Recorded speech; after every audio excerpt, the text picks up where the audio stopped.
something that is opening in a way for the first time. I think when I was younger, I think the mood for men often involved ascension.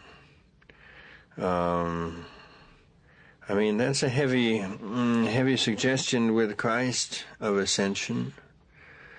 And in the 60s, as you know, higher consciousness and head material was very strong. So it seems to me that the attempt to become a man by ascending has not worked somehow. And the movement that I found valuable in my own life is the attempt to go down into certain earth energies or sorrows, really. And only recently I've begun to associate that descent with also a descent into childhood and into the sufferings and lonelinesses that we felt in childhood.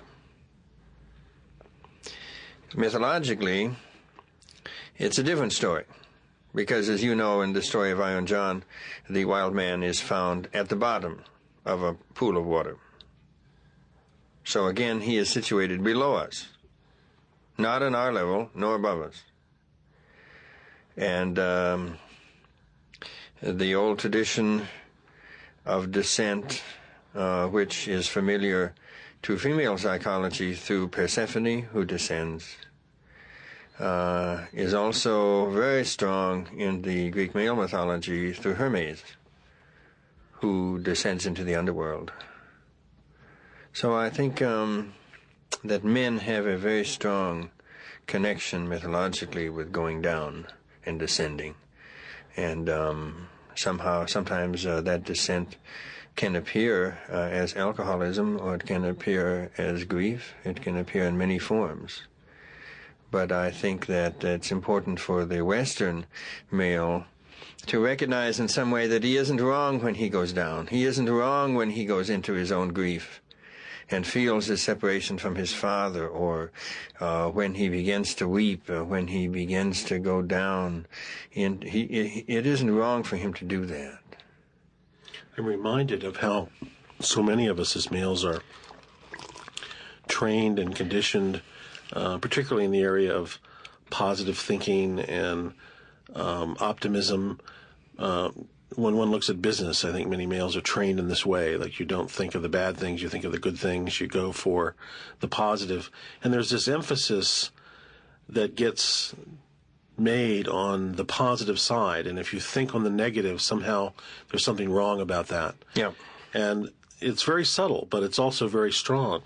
And I think all of us come out of that kind of training, like that there's this idea that we have to focus on this one side, and the other side kind of gets repressed and pushed aside and not given attention, so there's no balance.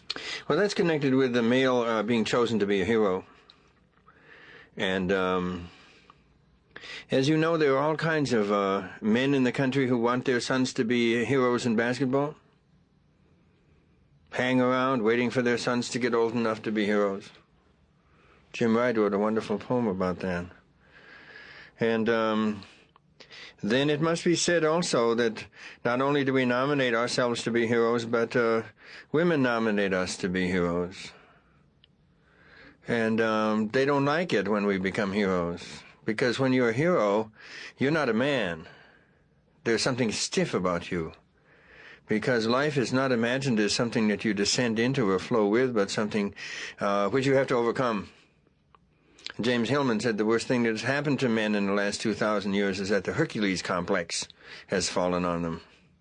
And that's meant a lot to me, that statement.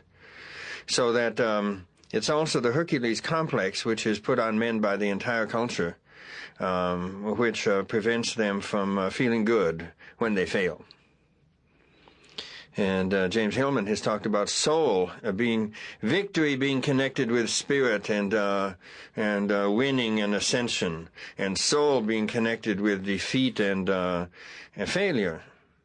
I think he mentioned that sometimes one of the first times that Americans, men, feel soul is when To keep listening to this audiobook, I've left you a link in the description so you can do it at no cost thanks to Audible's 30-day free trial.